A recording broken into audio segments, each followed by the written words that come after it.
రెక్కలొచ్చి గువ్వలు ఎగిరి వెళ్ళిపోయినా గూటి గుండెలో ఇలా ఈటెగుచ్చి వెళ్ళవే.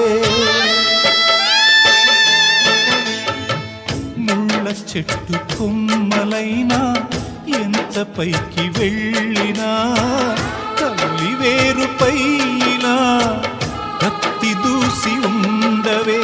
మీరే తన లోకమని బతికిన సోదరుని చాలే ఇక వెళ్ళమని తరిమి